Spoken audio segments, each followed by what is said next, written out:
So today we are going to start with the man at the table was a skeleton.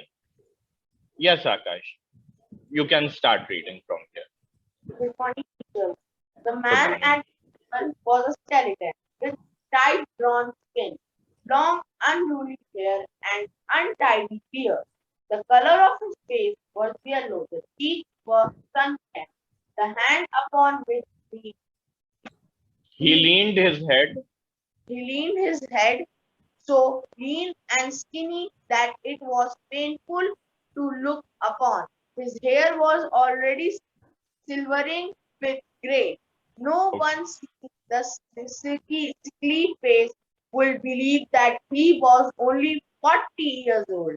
On the table lay a sheet of paper on which he had been writing. Yes. Poor, poor devil, thought the banker. He asleep and probably dreaming of millions. It will take only a moment to with the Smother. Yes. smother him with a pillow, and no one will suspect an unnatural death. But first, let me read what he has written.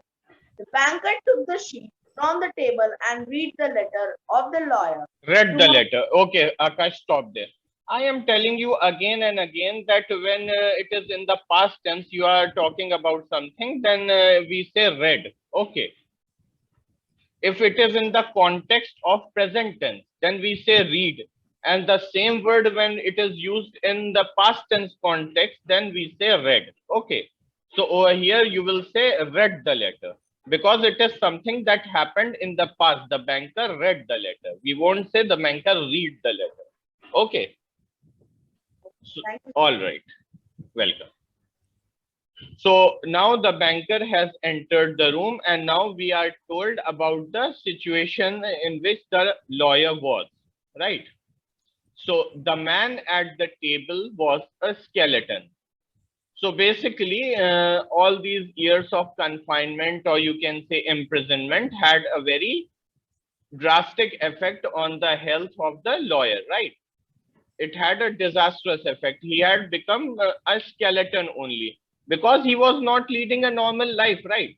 So he was eating little and he was just sitting at a place. So his health had completely withered away. So he was a skeleton, tight drawn skin, long, unruly hair. So his hair was also very long and unruly because obviously there was no barber, no grooming going on, right? So his hair must have been continuously growing for the last 15 years, maybe. So the hairs were also very long, unruly. Then his beard was also long and untidy. So you can see what all happened with him in these 15 years. The color of his face was yellow. So he had become very pale. The cheeks were sunken. So this is showing the weakness. Okay. So he was very weak now.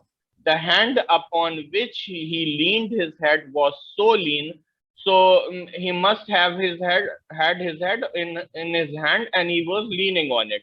So it was so skinny. The hand has become so lean and skinny that it was painful to look upon. So after the banker saw that his hand was so lean that the banker felt a lot of pain in looking at it because it must have been like a skeleton. His hair was already silvering with gray. Silvering with gray over here means that it was turning white. Okay, he was growing old. So his hair was already silvering with gray. No one seeing the sickly face. So by the face only, he was looking like he was very sick. No one seeing the sickly face would believe that he was only 40 years old.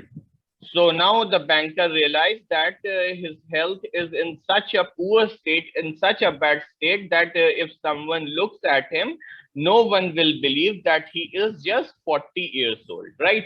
Because at the time of the bet, the lawyer was just 25 years old. Yes, he was a very young man. And only 15 years have passed. He is just 40 years old, but he was looking very weak, ill, right? So the banker thought that he has been reduced to a skeleton. So nobody is going to believe that he is just 40 years. On the table lay a sheet of paper on which he had been writing. So he was sitting by the table, and on the table a sheet of paper was there on which the lawyer must have been writing something. Poor devil, thought the banker. So still the banker is calling him devil. And why devil? Because he is very scared of the lawyer, that he is going to take away all his money. So he is jealous also of the lawyer.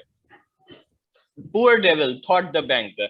He is asleep and probably dreaming of millions, because the lawyer was going to get 2 million rubles.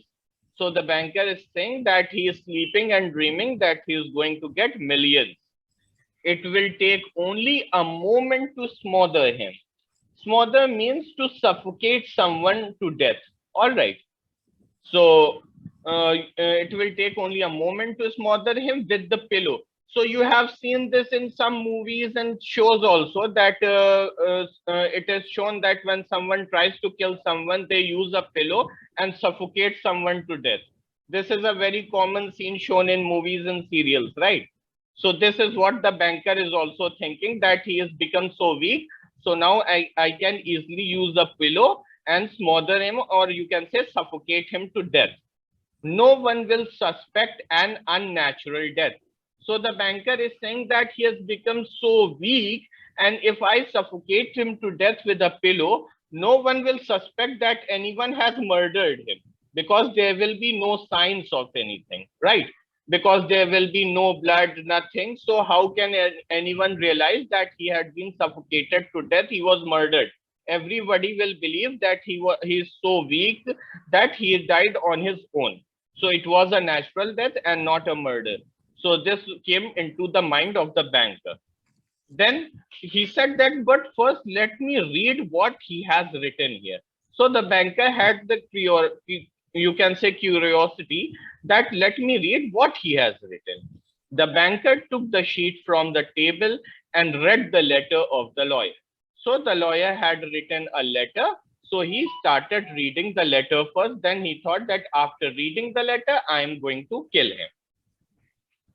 Okay.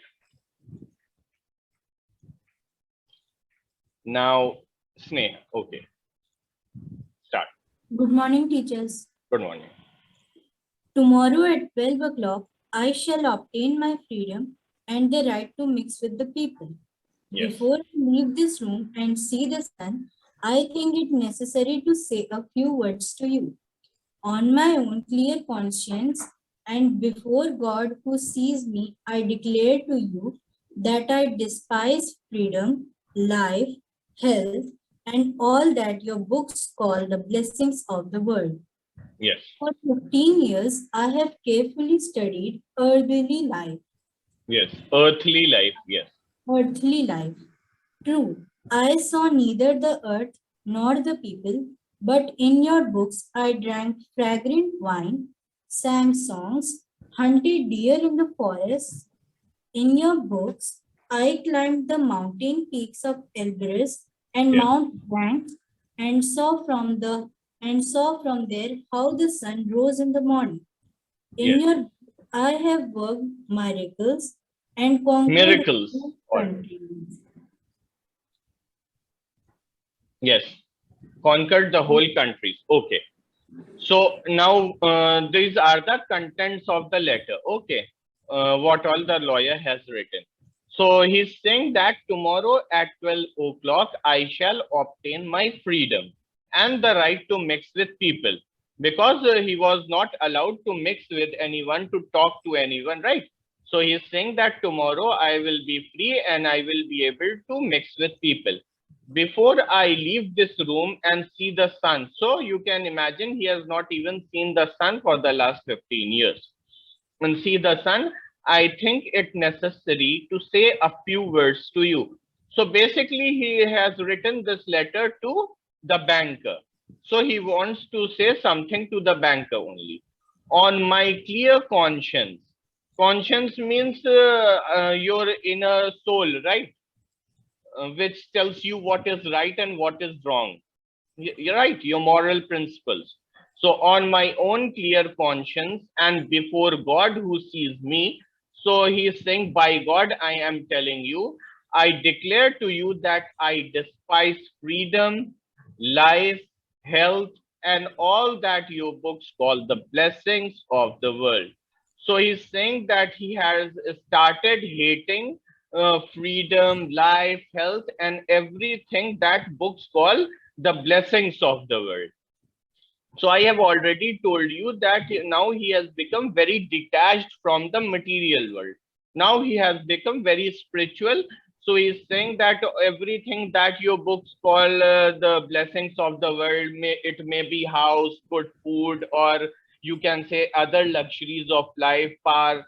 So I despise everything and I don't consider it to be the blessing that your book tells. Now he's saying, for 15 years, I have carefully studied earthly life. So he's saying that I have studied for 15 years all the aspects of earthly life. Okay, whatever is present for this earthly life, I have studied everything very carefully. I saw neither the people nor the earth. So he's saying that I have not seen all these countries, I have not met all the people, but in your books I have seen and read everything. I drank fragrant wine, sang songs, hunted deer in the forest. So basically, he's trying to mean that when I read all these things, I imagined that I had lived everything, right? So when you are reading a story that someone is hunting the deer in the forest, so he visualized himself like he was there in the forest hunting, right? So he's saying that he has not seen everything that I saw neither the earth nor the people, but in the books that he read, he drank fragrant wine, he sang songs, and he hunted deer in the forest. So basically, he's saying that he had imagined everything while reading the books. In your books, I climbed the mount peaks of Elbrus and Mont Blanc. So these are the two highest peaks present in Europe, right? So he's saying that I have climbed the mountain peaks and saw from there how the sun rose in the morning. So he must have read some book on a mountain trekker, right? Who had reached to the top of these mountains. So he is saying that I have also done that. So he had imagined that what would have been the view from the book that he had read about trekking, right, of the mountain trekking. If in your books I have worked miracles and conquered whole countries. So he had read history books also. So he is saying that I have conquered countries also, because he had read the stories, the details, the life of all the kings that were present. So he is basically saying that he has, by reading the books, he has experienced everything. Basically, he's trying to say that yes, I have not visited every place. Yes, I have not seen everything through my own eyes practically, but in your books that I have read, I have experienced all these things of life, and I have studied all the aspects of earthly life. This is what he is saying. And he's saying that after reading all these things, after analyzing all these things, I have come to a conclusion that all these blessings of earthly life are all basically false. It is a mirage. It is not true. The truth of life is something else, right? Now he is going to tell what is the real truth, what is the actual truth of life. Everything that is present in this world is actually false. All right, now let me see who's going to read. Yes, Shivansh.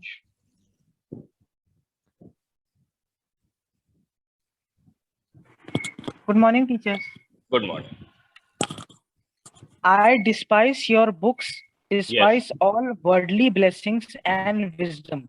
Yes. Everything is void, frail, imaginary, and misleading as a mirage. Mirage, yes. Mirage. Though you be proud and wise and beautiful, yet that will wipe you from the face of the earth. Yes. You are mad and gone the wrong way. You Yes. take falsehood for truth and ugliness for beauty. I marvel at you, who Yes. have exchange heaven for earth. Yes. To show you my contempt for Contempt, that by yes. which you live, I give up my right to the 2 millions which I once dreamed of, and Yes. which I now despise. I shall come out from here 5 minutes before the end of my term, and thus violate the agreement. Okay, stop. So now what he is saying, see. So first of all, he is saying that he has experienced everything from the books he had read for this time in prison, right? So now he knows everything about the world, the life it has at different places, all the blessings that are present, that are called blessings by these books. But he is saying that he does not consider them to be blessings. Okay, so now what is his view of life? Now we are going to learn that what he thinks is true. I despise your books, despise all worldly blessings and wisdom. So he's saying that I hate your books and everything that is written in them. I despise, I hate all worldly blessings and wisdom. Everything is void, frail, imaginary, and misleading as a mirage. So he's saying that everything is void. Void means something to be completely empty. That is void. So he's saying that nothing is fulfilling. So by void and mean unfulfilling, it means nothing is going to fulfill the soul. All right. Your soul will always be unsatisfied, unfulfilled. So everything that is present in earthly life, all the blessings, whether you have a lot of money, whether you own a big house, right? Everything that is present, it is, you can say, devoid, empty. Frail means something that is very weak. So he is using all these kinds of adjectives to show that the luxuries, the blessings of earthly life are totally unsatisfactory and they cannot fulfill the soul. They cannot provide satisfaction to your spirit and to your soul. So everything is void means to be empty, frail means to be weak, imaginary. Imaginary means something that is not existing in real life, and misleading as a mirage. Mirage, you know, it is a phenomena, right? What happens that when you look far off, when you are driving on a road, and you see far off, it looks like there is a puddle of water, right? Ahead. But when you reach that place, you see that nothing is present. This is a physical phenomena of nature. So he is just comparing it to be a mirage, all the worldly blessings that are present. Because he is saying that they are just like the mirage. Just like mirage is not true, the puddle of water is not present, but an illusion. So he is saying all the worldly blessings are also like that. All the earthly blessings, you can say, they are also a type of mirage. They just lure people, but it is not true. It is not sufficient for the fulfillment of your soul and spirit, and it is not sufficient for you to meet God, right? So this is what he is saying. Though you be proud and wise and beautiful, yet death will wipe you from the face of the earth. So he is saying that no matter how much proud you be about yourself, that I am such a rich person, I am a wise person, I am beautiful, I have so many luxuries, I have so much power, but then also death is going to come and it is going to wipe you from the face of the earth.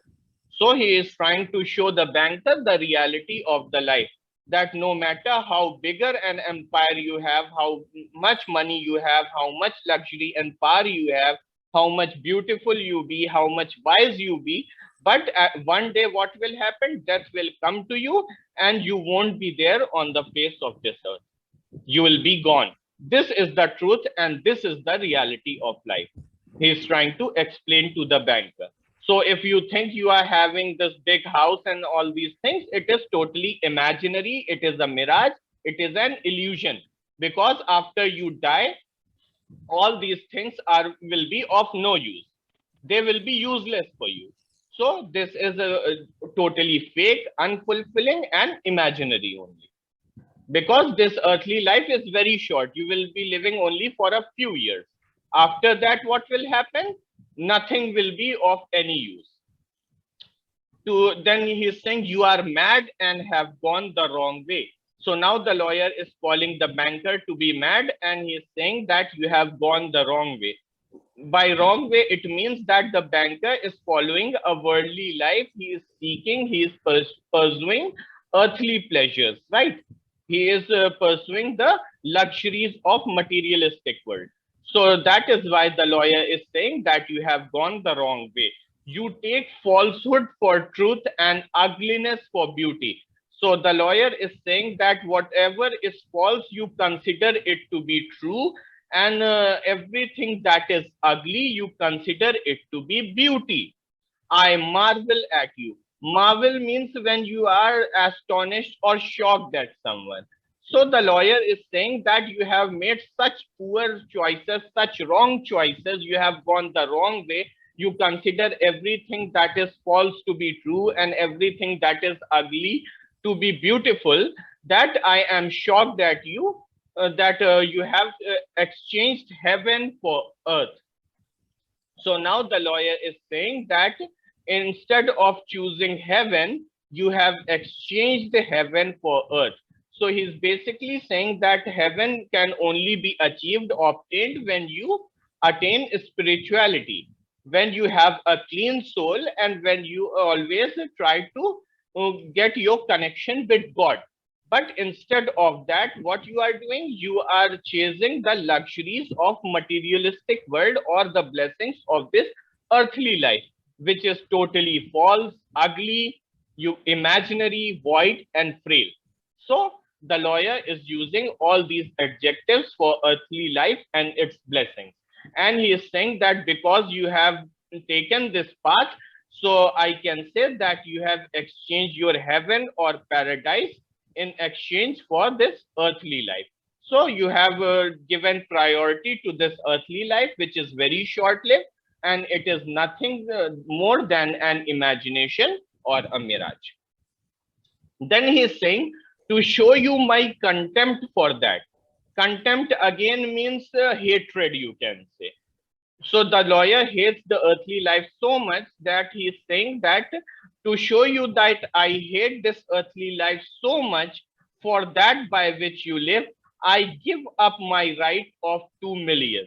So he is saying that now that I don't like this earthly life and the blessings of this earthly life, so now I don't require these 2 million rubles at all, because what I am going to do with them?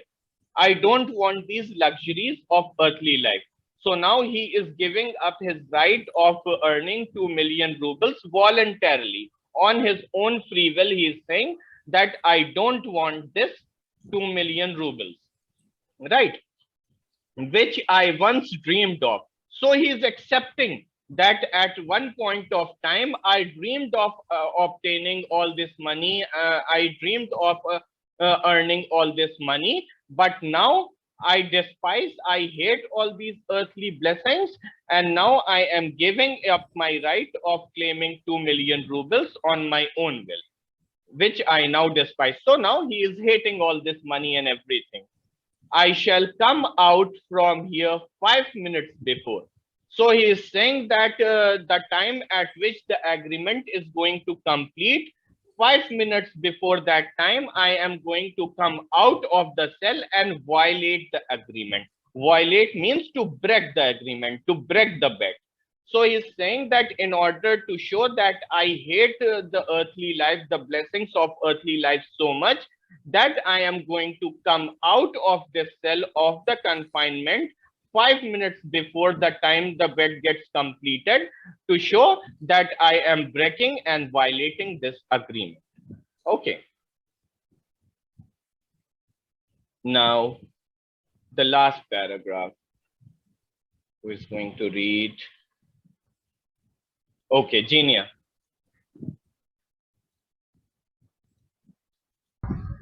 Good morning, teachers. Good morning. When he had read, the banker put the sheet on the table, kissed the head of the strange man, and began to weep. He went out of the room. Never at any other time, not even after his terrible losses on the exchange, had he felt such contempt for himself as now. Yes. Coming home, he lay down on his bed, but and Agitation. tears, agitation and tears kept him a long time from sleeping. Yes. The next morning, the poor watchman came running to him and told him that they had seen the man who lived in the wing climb through the window into the garden. He had gone to the gate and disappeared. The banker is instantly Instantly. Yes. went with his servants to the room and established the escape of his prisoner. To avoid unnecessary rumors, he took the paper with the Renunciation. Yes. renunciation from the table and on his return locked it in his safe. Okay. So now when the banker has read this letter, so now let's see what is the effect on the banker. When he had read, the banker put the sheet on the table. So he again put the letter back on the table, kissed the head of the strange man. So now the lawyer is being called strange because the banker now thinks that he did not know about this man at all. He thought that the lawyer must be greedy and he must be thinking that tomorrow I am going to get so much money. But when he read the letter, he found that he was a totally different man, right? The letter had totally different content in it. So now the banker thought that he is a strange man. Whatever I thought of him, he is totally different from that. That is why a strange man has been used over here. And he began to weep. He went out of the room, never at any other time, not even after his terrible losses on the exchange. So I have told you that he was betting on the stock exchange and he was losing a lot of money. But at that time also, he had he not felt such contempt for himself as now. So contempt, again, I will tell you that it means a kind of dislike, a kind of hate. Okay. So he did not hated and disliked himself so much at the time when he made losses on the exchange because of his gambling than what he was feeling about himself right now. Why he was feeling like this? Why he was feeling so much contempt about himself? Because now he is thinking that he came to kill the lawyer. So murdering someone is a big sin, right? And he had come to do it because of his greed. And now he's thinking that the lawyer is such a great and spiritual person. He's talking about the connection with God, with heaven. And I am such a poor person that I am chasing earthly life so much that in order to save my earthly belongings, in order to live a luxurious life, I was trying to commit such a big sin of murder. So now he was feeling a lot of contempt, a lot of hatred, a lot of disrespect for his own self, right? This is what it is being said. Coming home, he lay down on his bed. So he came back home, lay down in his bed, but agitation and tears kept him a long time from sleeping.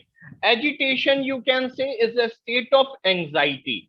So the banker was feeling a lot of anxiety, or you can say a disturbed state of mind. So naturally, what all has happened right now, it has made the banker very agitated. He was in a very anxious and disturbed state. And he was also crying that he had become so greedy that he was trying to kill such a good person. So conscience had taken over him for a moment, right? So the good side of the banker, the emotional, the moral, the virtuous side of the banker took him for a small period of time and he felt very agitated and he was weeping. The next morning, the poor watchman came running to him and told him that they had seen the man who lived in the wing climb through the window into the garden.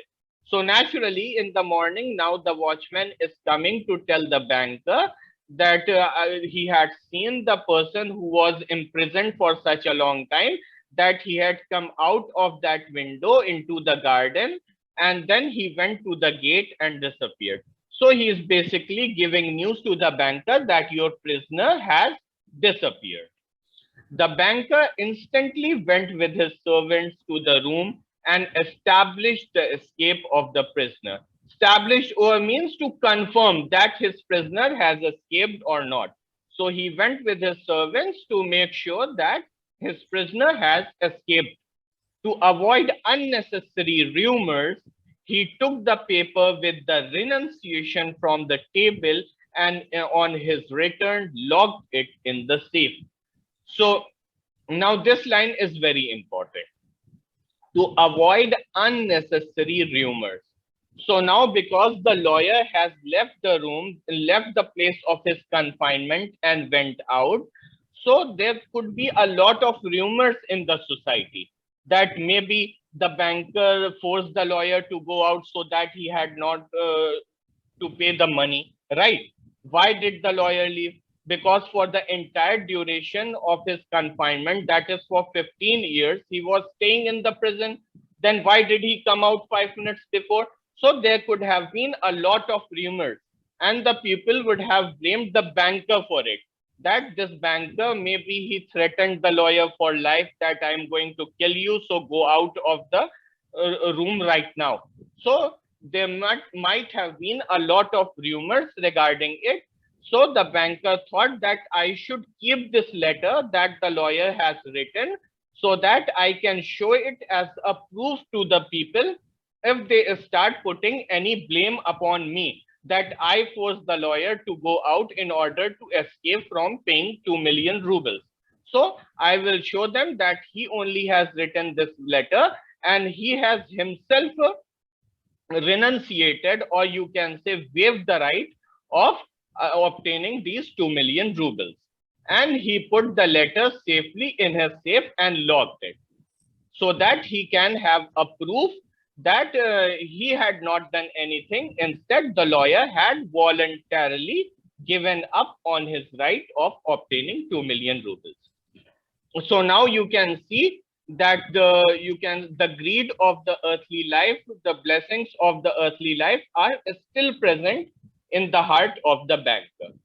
Yes, he cried a bit, he was agitated, he felt some contempt for himself when he read the letter, but in the morning it was all gone, and the banker has again come back to his greedy self, and now again he was trying to keep the letter so that no one puts any blame on him that he had forced the lawyer to go out so that he can keep all his money with him. All right. So this is all about the story.